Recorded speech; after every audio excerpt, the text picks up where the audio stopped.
time. Then I moved on to Shanghai Ocean University here in China, where I studied fisheries science and then marine biology. And I'm currently working in the high school. Oh, okay. So you did your master's in China? Yes, I did that here. Okay. So can you provide an overview of the specific requirements and documentation you needed for obtaining a working visa since you were a student in China? How did it happen?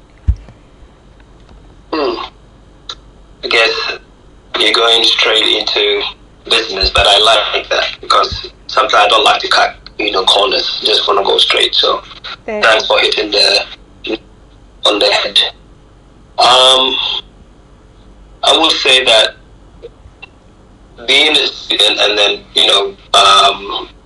progressing to further become a worker is a daunting one. It's not easy at all. But I would say that in China there are different categories of visas. And the bigger cities, I'm talking about Shanghai, Beijing, Shenzhen, and the others.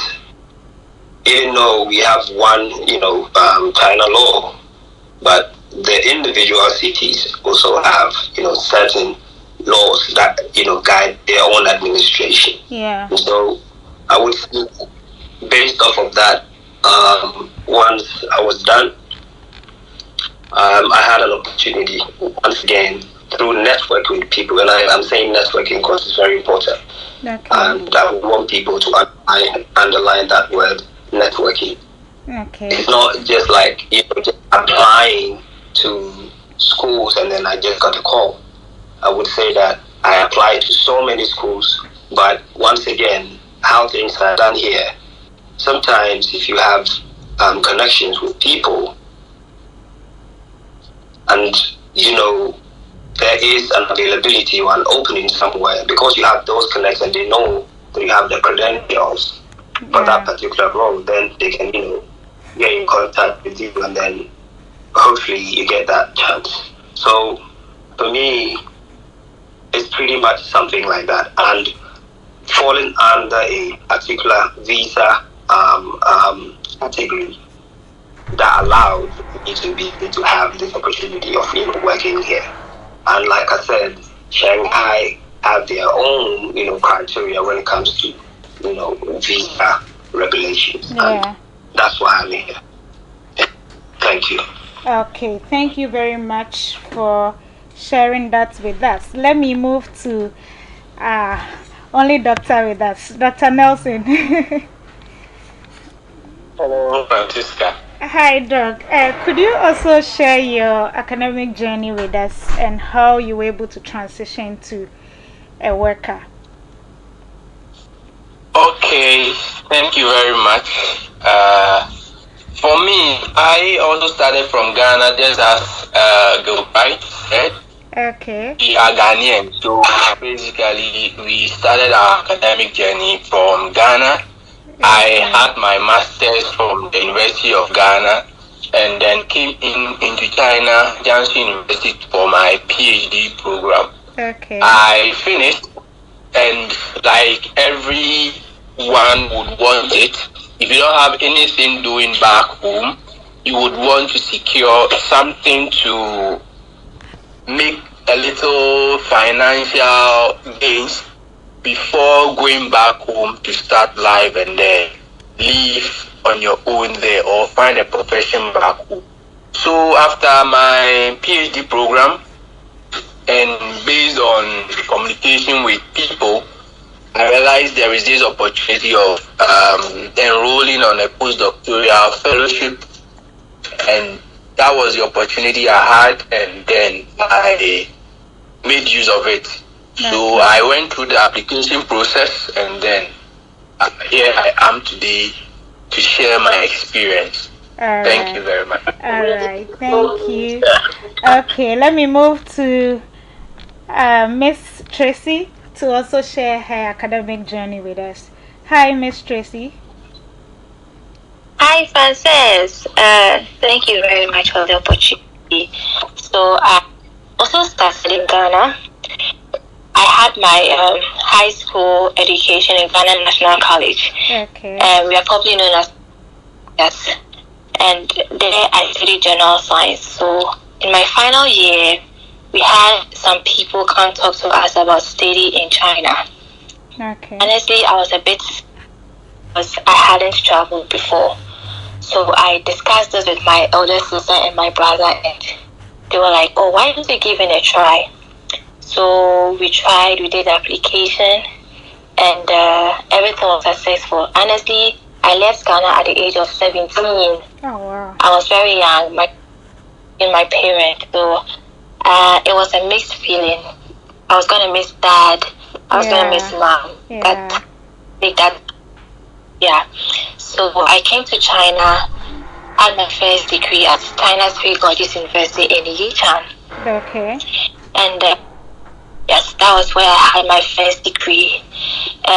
Fortunately and unfortunately, COVID hit us, and as at that time I had completed school, so I was confused whether I should go back home or to stay in China. I didn't know what to do. Mm-hmm. Staying in China, my visa was absent, so I had to make a decision.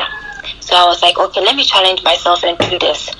Okay. And I applied because I already attended job fairs and I heard a lot about working in China and a whole lot. So I gave myself that kind of challenge, and I started applying for jobs.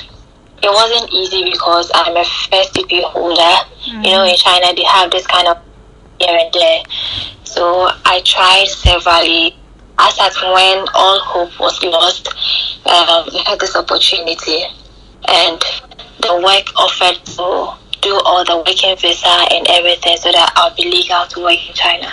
Okay. So I must say my 3 years in with them, it's quite an experience because studying biological, pharmaceutical science and then doing marketing and social media advertising is two different things, but I'm enjoying it. And I'm having fun. That is all. Wow, I'm glad you're enjoying it.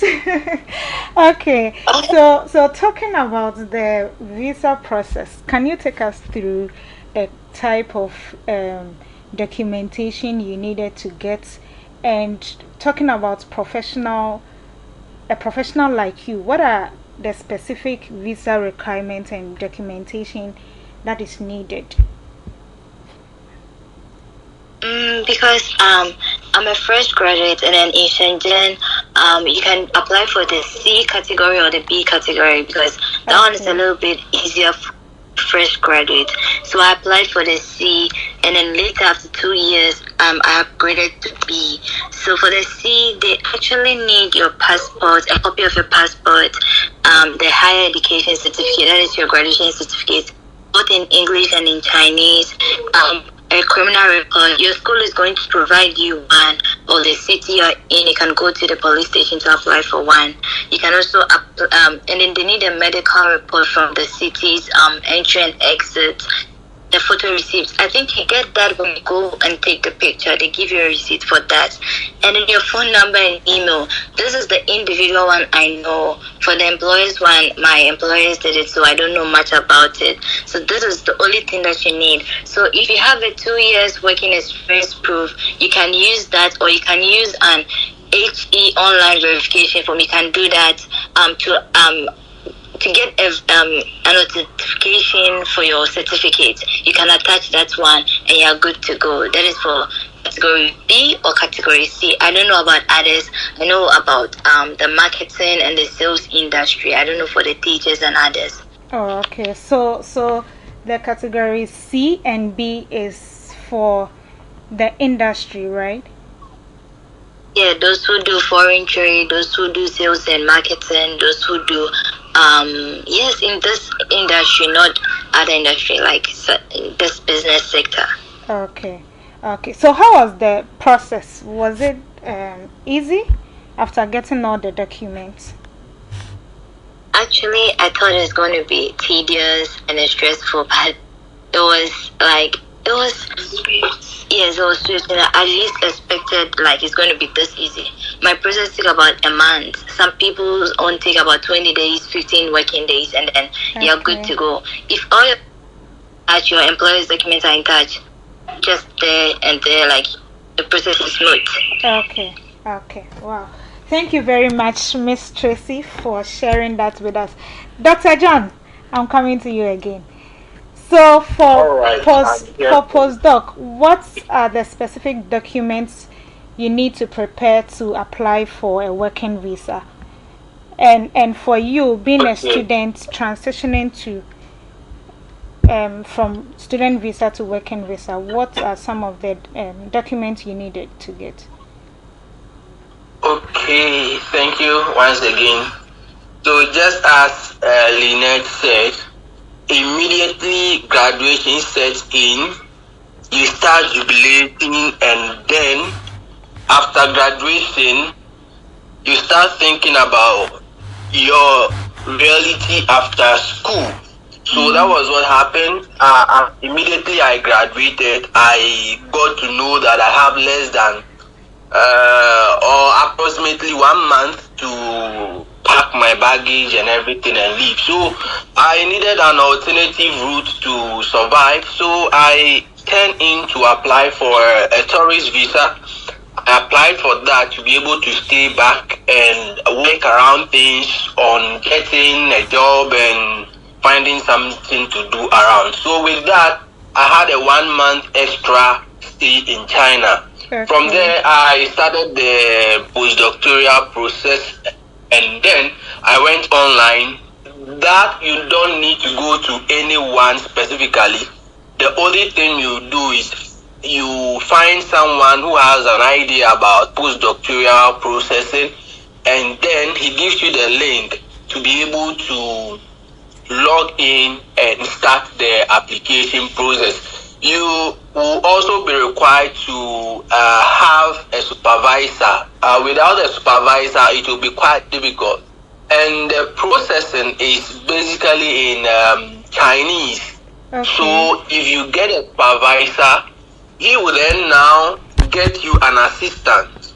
He or she will get you an assistant, and whatever process you need to go through in filling the online form, you will work hand in hand with your assistant, so that you'll be able to successfully put in those documents, and from there you go to you get your postdoctoral number. With your postdoctoral number, the international office in your institution, maybe you are working in a research institute or somewhere, will take up your postdoctoral number, and then your contract that will be given to you and start the visa processing for you. So basically, that is the journey after you graduate and have your visa. You graduate and have your degree. Because it is a postdoctoral program, you need to get your PhD degree, and then with that you can start the application process. So that is how it goes. Okay. So maybe I'll end it here, and then if you have any questions, you can let me know. Okay. So I want to know, what type of visa did you get? Like what Miss Tracy said, she had the type C, and then she graduated to B. So yours is what type of visa? Okay. To be frank with you, I didn't do that due diligence to be able to know if it is a Y or X. Yeah. Okay. But what I know, as a student, you have the X, and then, but currently I didn't do any due diligence to know whether it is a T. I know the tourist visa is a T type, but the working visa, in my institution, I haven't done any due diligence to get the details of that. Okay. All right. Thank you very much. So, were there any challenges you encountered during the application? Yes. The very basic challenge is you being able to get a supervisor. The supervisor is the paramount thing. When you are able to get a supervisor, then you are good to go. There, because he's interested in your coming, he fast tracks some of the things for you and give you the directions to go around it. And the next is that there are situations where, for example, you graduated from one university and still want to do your postdoctoral program in that same university. Ordinarily, the system is that when you finish from University A, you are to move on to another university and do your postdoctoral program there. So that it will not be like favoritism and they are covering up things for you. So, but the people, they have a way around it. So if you are in University A and you still want to do your postdoctoral program in University A, you then have to move to a different department. So for example, I was in the food science department, and for me to do my postdoctoral program in the same university, I needed to move to the School of Agric. So everything I did was in the name of agricultural engineering department. But I had my supervisor from the food science. So with that, the supervisor will now liaise with the School of Agric to process the document and everything for you. So basically, these are some of the few challenges that you face. So does it mean if you do it in the same department, maybe you might not be able to answer this, you'll not be able to get your visa? Or the fact is that if you do it in the same department, it is a program system. So they know. Before, when you are applying, you put in your details I completed from Janssen University, blah blah blah blah blah. So with the subsequent one, you will be requested to put in the new institution you are going to and everything like that. So you need to fill all those things before the system allows you to generate the what do we call it, the postdoctoral number, which is very important throughout the application process. Wow. Thank you very much, Doc. that's educative. Thank you very much. All right, let me move to Gilbert. Hi, Gilbert. Hello. Yeah. Do you mind to share the type of visa you need to be a teacher in China? Well, just like any other working visa, if anyone wants to work here, the visa that everyone is on is the Z visa. The Z visa is what everyone is on. Yeah. But even under that, like I was saying, each city, especially the bigger cities, have certain categories that they may use to put a particular candidate. Now, here when I say candidate, the type of work that you are doing. If you're doing any type of work that is around education, it could be a university lecturer or a high school teacher or an English teacher and all of that. It's still Z visa that is given to you, but there are also other categories that are under them. I don't have information on those particular categories because all of that is done by the HR and all of that. Yeah. So that is the visa that most workers are on. So what are some of the documents you needed before you were able to secure your visa to be a teacher? Apart from the documents. Pardon? Apart from the documents that Nanette mentioned, I think another one that is very important if you want to be a teacher here, you have to get the necessary certification for all of that.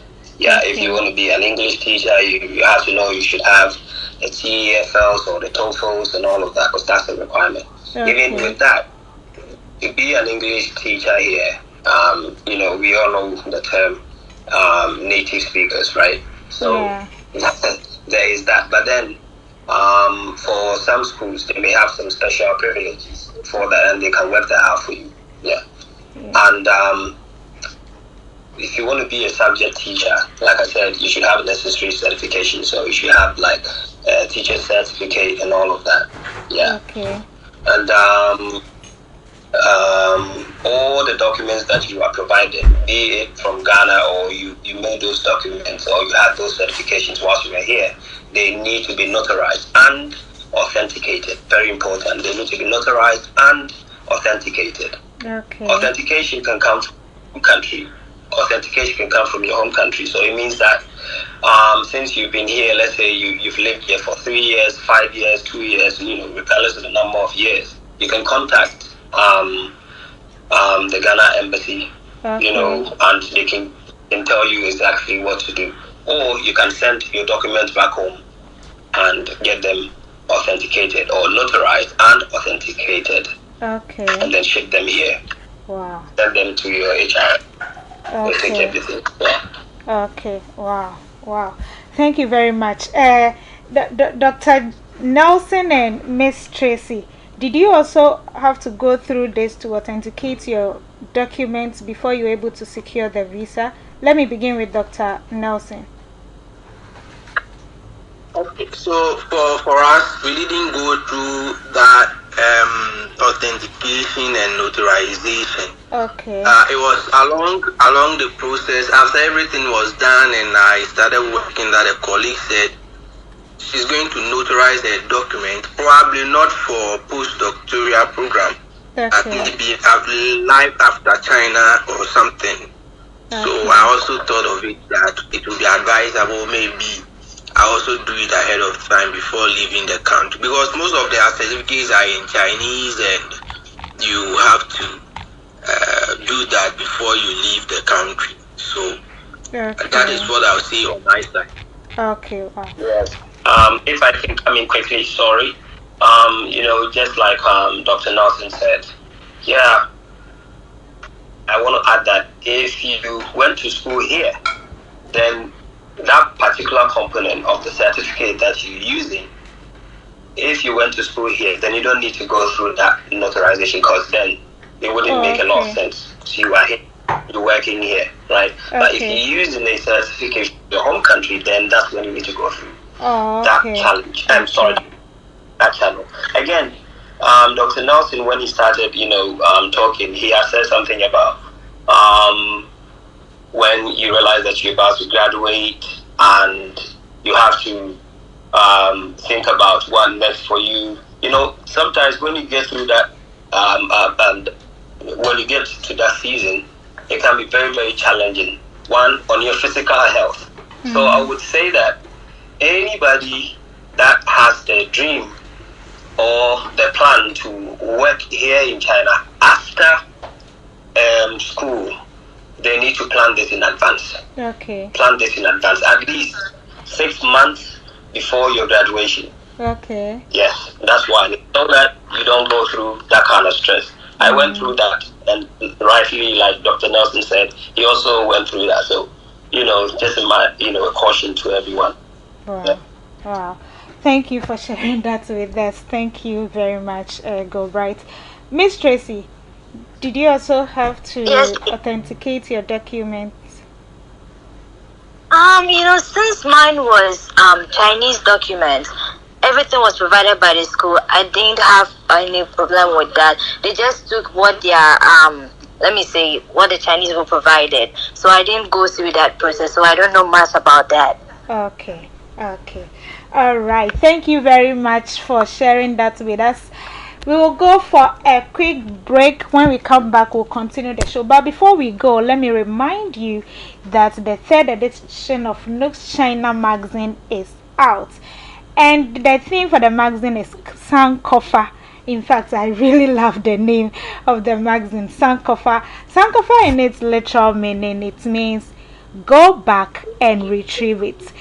There are a lot of interesting things in the magazine, so don't miss out. Just get your copy of the 3rd edition of the magazine by contacting the NEC for a digital copy, or if you want a hard copy, they will have it for you. I have my copy, so please, you also need to grab yours soon. Let's go for a quick break. When we come back, we'll continue the show. Stay tuned.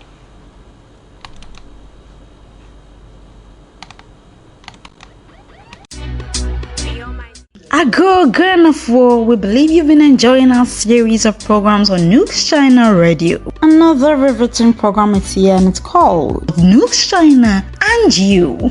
Get ready with your questions, all you need to know about NUGS-CHINA. So let's meet this on every Thursday from 7 o'clock p.m. to 8:30 p.m. and let's get chatty with our fabulous host, Francesca Abel. Don't miss this for anything. Welcome back. This is NUGS-CHINA and You live on NUGS-CHINA Radio. Today we are having a conversation on how to secure a working visa in China. And I'm really enjoying the conversations because the information I am getting, I think I'm fully prepared to work in China. And I hope you are also getting you're also taking some tips as well. Okay, so let's continue with the conversation, but don't forget to join the conversation if you have any question, or you can send your question to the NUGS-CHINA and You platform, or you can send it to any of the hall pages and your question will be answered for you. Okay, so let me move to Miss Tracy.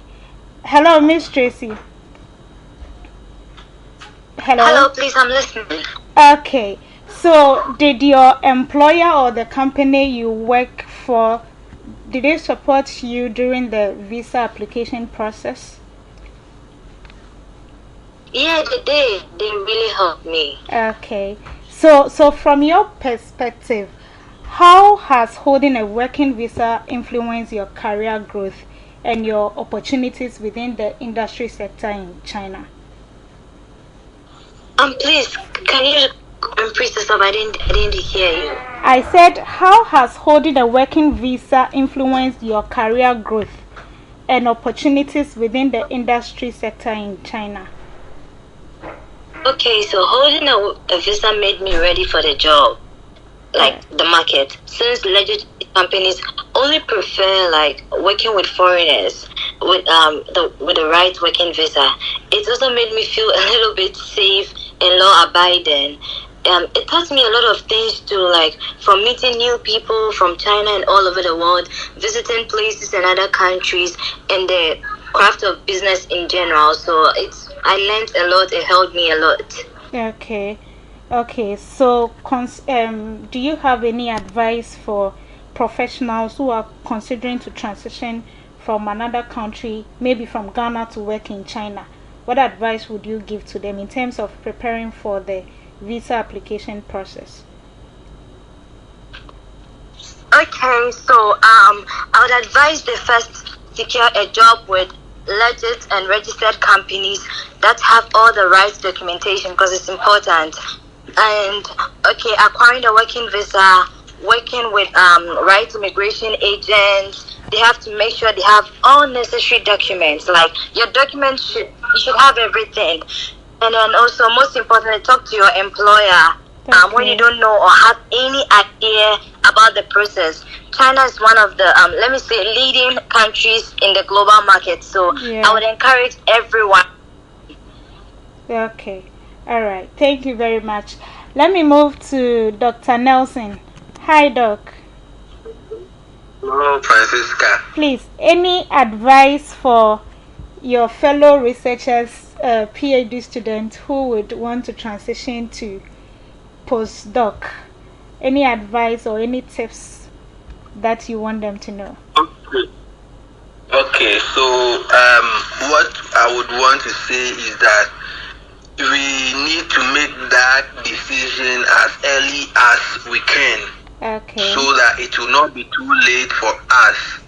And also, the decision will be positive if we are within the age limit. I know there are some lean ways against going by the normal age limit, but the age limit officially is 35. Okay. If you are below 35, fine. If you are exactly 35, is okay. But if you are even a day older than 35, the system will not allow you, because immediately you enter your date of birth, it will recognize it and close all the other clicking avenues on the platform. So it means automatically you have been locked off the system, so you can't even go ahead. So the age is very important. I know there are some few cities that are able to allow going beyond 35, but that is an exception. If you want to go through the process normally without having to go through the back doors, it is always advisable to check the age limit and then be able to work within the frame, the age limits that we normally use. So basically, that is the advice I would give to them. And the next will be your papers. Your supervisors who would want to pick you up would want to see some a researcher that is able to write and communicate his research findings in publications. So when you are going in, at least 2 papers should be enough. But some look beyond that. So if you have more, it is an advantage for you. Thank you. All right. Thank you very much for sharing that with us. Let me move to Gilbert. Hi, Gilbert. Hello. So, how has holding a working visa impacted your teaching career and your overall experience in China? I think I'll start with a very generic one. Life gets better, innit? Yeah, life gets better. So, I think as humans as we are, each and everyone want to progress in life, and the personal plans that we have for our lives. If you see that, getting or acquiring a legal visa for that matter, in China is necessary, definitely is going to, improve your trajectory in life with the plans that you have for yourself. So I think, generally speaking, that's the impact it has on myself and then the career that I have chosen. Yeah. Okay. So, do you also have any advice for people who want to move into the teaching field after school? Yes, I wouldn't call them advice, I'll call them suggestions. Okay. Once again, plan ahead. Plan ahead. If you find yourself here and you want to transition into teaching, plan ahead. If you're coming from Ghana to China to teach, also make sure that your documents or certification, everything is intact. The notarization, the authenticating, just make sure that everything is legal before you come here, because you don't want your doors to be knocked later on for any form of mishap. So that's the suggestion I'll give people listening. All right, thank you very much. There's a question for you from Vendish. He says, what are the documents required for a subject teacher? Okay. Apart from the general ones that everyone needs, like I said, to be a teacher, you need that certification, like teacher certification. Yeah, that's the extra one that is needed. I think that's it. Yeah. Okay. All right. Vendesh, I hope your question has been answered for you. All right. So, what lessons have you gained from your experience as a teacher in China? You were a student and you moved to being a teacher. Any lesson? Yeah. I would say being a student, the working environment, being a student or a researcher is different from being a teacher. And I'll say this, foreigners here, you realize that if you're working in an international school, you work with other foreign nationals over there. And one thing that I had to learn is the art of communication. The art of communication. Why am I saying art of communication? Because we all coming from different cultures or different backgrounds. Yeah. I'll give a typical example. If you're working with, let's say, an Indian, and I have so many Indian friends, when an Indian shakes their head, back home, if somebody shakes their head if you ask them something and they do not agree or they disagree, they will shake their head in a certain way that make you understand that no, right? Yeah. But for them, when they shake their head like that, they are not telling you no. They're actually telling you yes. Wow. So that's something that you will learn. Okay. That's something that you learn with communication. Again,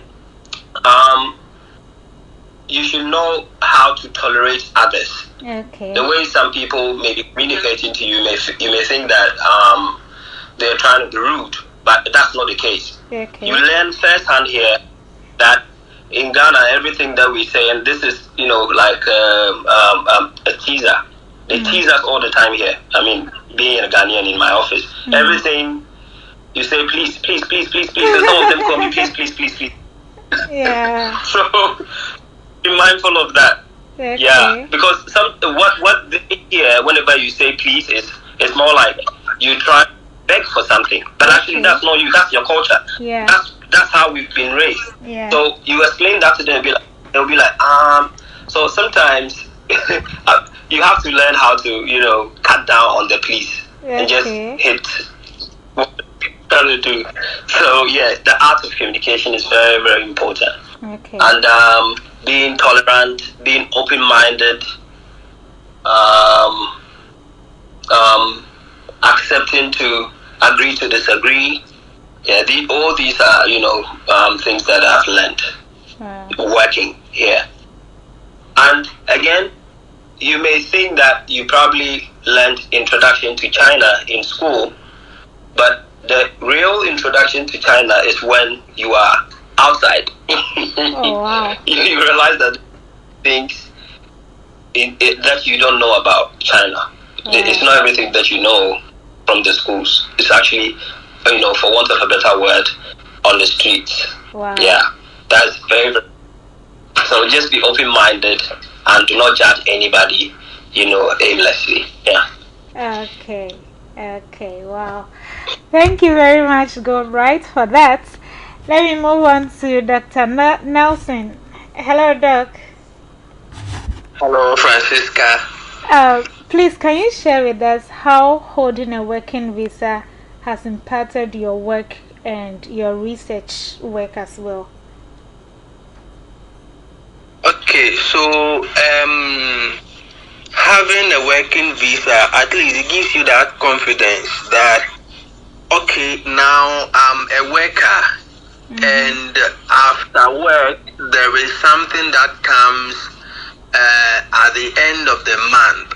So you would be judged, or you will be assessed based on that all these you are taking, what are you giving back in return? So it gives you that sense of putting in a little more to get results that are worth giving out as evidence of what you are taking in salary or in cash. So that is it on my side. And aside that, it gives me the opportunity to work at liberty, and then be free-minded that I'll not wake up and they say to me, your visa has expired, because it is a 2-year straight visa that is given. Unlike when you are in school, every year you are given a piece of it. Every year you are given a piece of it, and you continue to renew every time and every now and then. So it gives you that peace of mind to work, and then the encouragement to put in the very best of whatever you can offer to your supervisor, to the university, and to the department you find yourself. So basically, that is the general perspective on my side. Okay. Thank you very much, Doc, for sharing that with us. Miss Tracy, please, can you hear me? Yes, please, I can. Can you guys hear me? Yes, we can hear you. Please, do you have any advice for people who are considering to enter into the industry after school in terms of preparing for their visa? I would say that, like, sometimes, let me say we Ghanaians, if we don't know anybody there, we don't want to make an effort. We just want to be like, oh, no, I don't know anyone there, so I don't want to try. But I took a bold step. I went there. Okay, I'm fluent in Chinese, but some people are not fluent and they don't want to go. But most of the foreign companies have people speak fluent English. So if you see this first, just go. You'll find an employer that is willing to pay for all the visa processes and everything. They would help you get the visa. Because it's better working with a working visa than, let me say, a student visa. If you get the visa, you're working. When even renting apartments and this, it's even easy. The police, when they come, they see you with the C category or the B or the C. They respect you. So let us brighten our country. Make a bold step. Like, when you see the offer, take it, please. My Ghanaian brother, I was young. I think I was 20 when I started working in China. So like, let us take risk. Yeah, and then everything will be successful for us. That is the advice. Sure. Wow, we'll take the risks like you did. Okay. Let me move on. Hello. Yeah. I just want to add a quick one too. Okay. And just like Nanette said, we Ghanaians, please go out and network. Go out, talk to as many people that you can and connect with them. Okay. Trust me, there's so much to be gotten from connecting with people, especially out here. Okay. Because in the education sector, that is how you get to know what is available. Yes, all the advertisements on the different platforms like LinkedIn and all of that will be there. But if you are somebody who is very social, you go out and connect with people, talk to people, that is when you really know what is on the ground. Okay. So networking, that's very important. Thank you very much, Gobright. So since you mentioned the LinkedIn, I want to ask, what are some of the platforms that you can see advertisement for job in China? I mean so teaching. There's LinkedIn. Yeah, there's LinkedIn. There's also Glassdoor. Okay. LinkedIn, Glassdoor. These two are very, very important. Everyone should have them on their phones. They even have apps as well. Okay. So yeah, download them on your phone and then update your CV on that platform. Okay. And then also WeChat groups. There are so many WeChat groups for different cities. Okay. So that's where you find the job advertisements. Yeah. All right. Thank you very much, Gobright. Vendesh had a follow-up question, and I don't know if you understand the question. He says, what's the name? I think the name of the certificate, right? Vendesh, is that what you mean? Teaching certificate. Teaching certificate. Okay. Yeah. Hello. Am I online? Hello. Vendesh has joined. Okay. Hello, Vendesh. Yes. Hello, Madam Host. Yeah, you can go ahead with your question. Yes, Mr. Gilbert. Yeah, I'm listening. Hello, Vendesh. Please, you were saying that you need to get some teaching certificate and all that. So I want to ask if maybe I want to be a math teacher.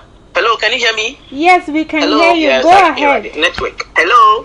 We can hear you. Go ahead with your question. So you're saying that Mr. Gilbert was saying that for English you need like TEFL and TESOL. But if I want to be maybe a math teacher or a chemistry teacher or a science teacher, should I still get the TESOL and TEFL, or there's a different certificate that I have to get? That's what I wanted to know. And if there is, like, what is the name? And maybe I will see whether I can work on it to get one.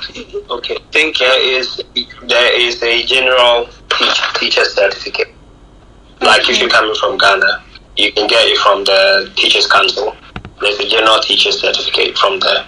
And if you've gone through all the processes of, becoming a teacher before, you can get that done.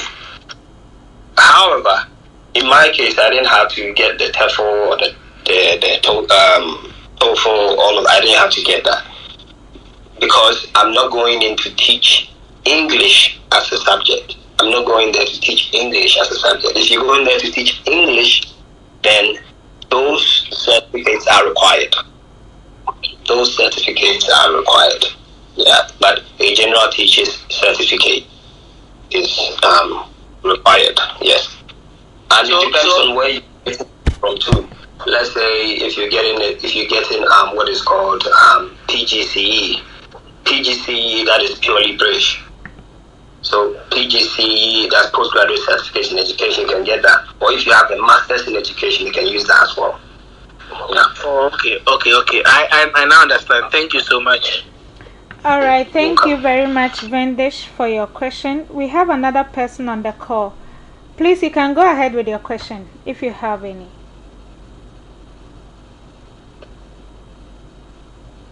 Okay, let me move on to Dr. Nelson.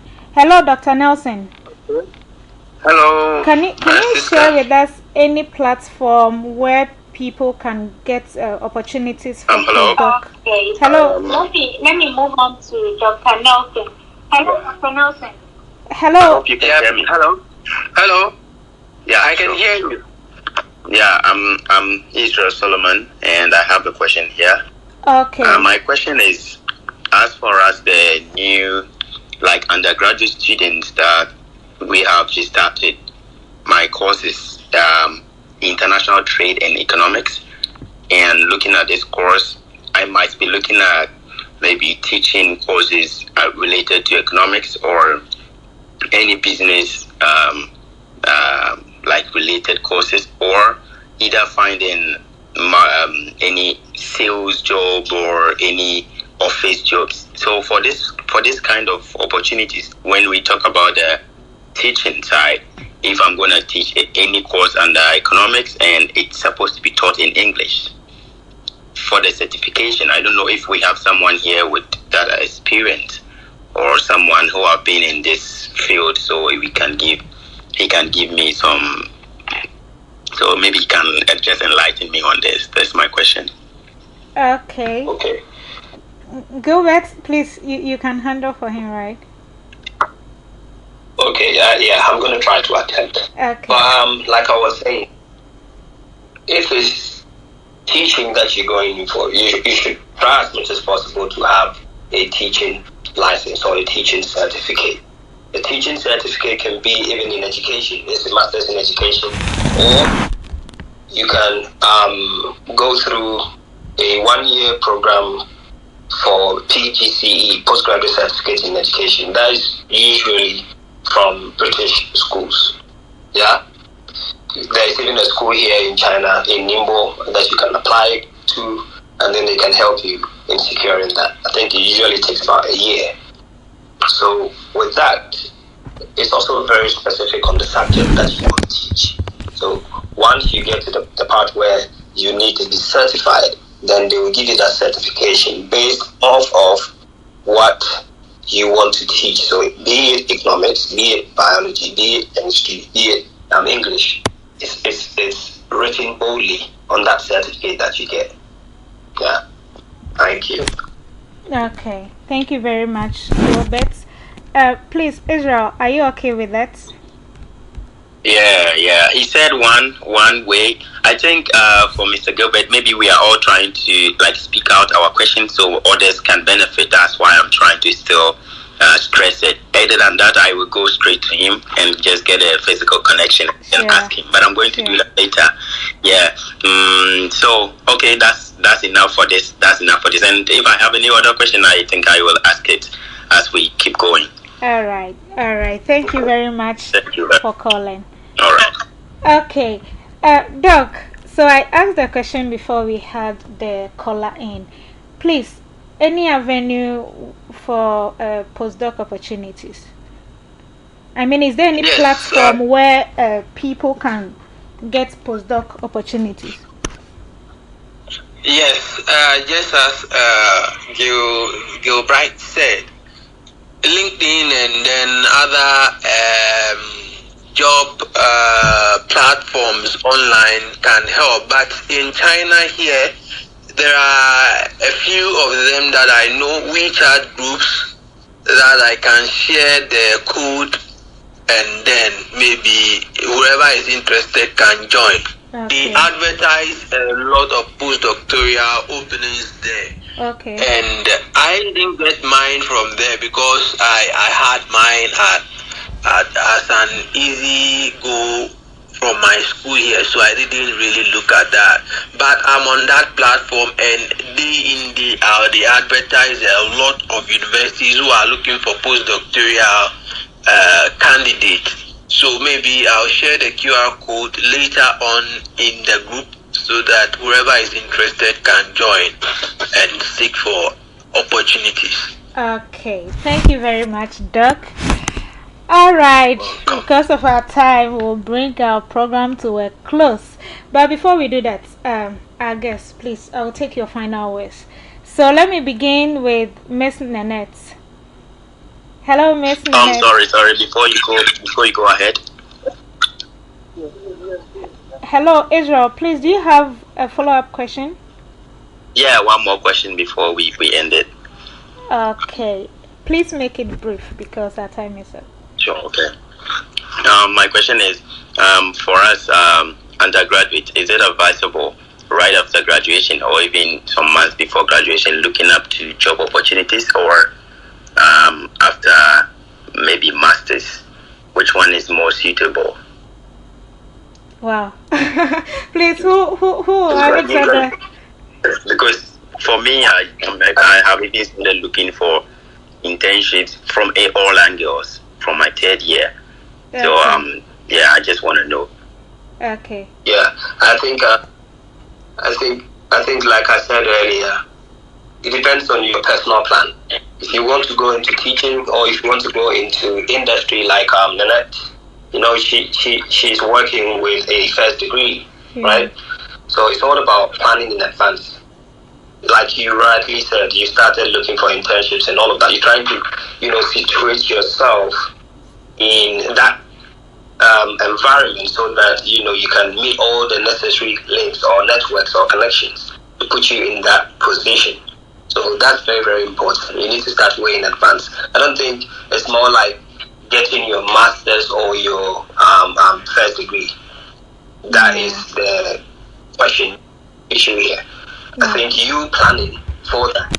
If you want to plan that, yes, I want to get my master's before I go into the field of work, that's completely fine. If you want to get your first degree and then go into field of work, that's completely fine. That's my take on this. My 2 cents, actually. Thank you. Thank you very much. As well. I would love to connect with my sister who just I don't know the name. Is it Annette or something? Yeah, Nanette. You can connect with her after the show. All right, thanks. Okay, thank you for calling. Because of our time, we will not have any call. So please, your final words. Let me go to Miss Nanette. Okay, so what I'm going to say is that we have to learn the culture, because there's a saying that if you go to Rome, do what the Romans do. Yeah. I went to job fair and I found a job. I acted like a Chinese. I learned what they do. So I looked for a job like the locals. So, let's learn the culture, let's be diverse. And then the industry that you want to enter, read more about it. It's all about reading. If you can't find it on Google, go to Baidu, Xiaohongshu, Weibo. You'll find all these details there, and then just translate it to English, and then you'll find everything that you're looking for. That is the only advice I have for everyone. Wow! Thank you very much, Miss Nanette. I love that. Okay, let me go to Gilbright. Please, your final words. Adding on to what Nanette said, network. Okay. That is the number one thing. And make sure that you have the necessary documentation. And if you need any other thing, you can send me an email. Okay. And then I'll leave my email in the group, and then we can talk from there. Thank you. All right. Thank you very much, Go Bright. So we'll be looking out for your email after the show. Okay, Dr. Nelson, please, your final words. Okay, my final words is finish hard, because if you want to do a postdoctoral program, you need the basic requirement of a doctoral certificate. So you work hard, gain enough experience. Okay. Be ready to do things beyond what you have learned in school and explore avenues that are available to you. Be ready to learn new things, and then you can make a happy life in China. Amen. Amen. Thank you very much, Doc. Okay, so Tilly is asking if you could share your WeChat. I mean, all the three guests. Please, is it possible for me to tag you after the show if anybody wants to connect with you? Sure. That's fine, but I think email is fine. Okay. Preferably. Okay. Thank you very much. So, to borrow the words of Gilbert and Ninette, connect, and network. And Dr. Nelson said, finish hard. Alright, that brings us to the end of today's episode of NUGS-CHINA and you. In fact, I've really learned a lot, and I hope you have also learned as well. Thank you very much, our guests, Go Bright, Dr. Nelson, and Miss Ninette. Thank you very, very much for your time on this show to educate us on how to secure a working visa in China. In fact, we are really, really grateful for your time. Thank you very much. And special thanks to my producers, Dr. Evans Opoku Mensah, Mr. Godfred Kofor, and my co-host, Miss Selena Grace, the radio manager, Mr. Vendish Eninkweku. Thank you very much for your hard work in bringing this show to a fruition every week. Shout out to the NEC, Mr. Stephen Osei-Yeboah, National President, Miss Patricia, the Vice President, and Mrs. Laurentia, the Secretary General. Thank you very much for always supporting us. And to everybody who has been supporting us, NUGS-CHINA and you, we are grateful. And to our amazing listeners, thank you for always listening to us. You make this show come on every week. We are really grateful, and we hope that you found today's episode informative and educative as well. Remember, the road to success may be lined with complexities, but with determination, knowledge, and the right support, every dream is attainable. My name is Francis Carbo, and I have been your host. Until we meet again next week, take care and keep aspiring for greatness. Bye bye. Have a good evening, have a good morning, and have a good afternoon. Bye bye.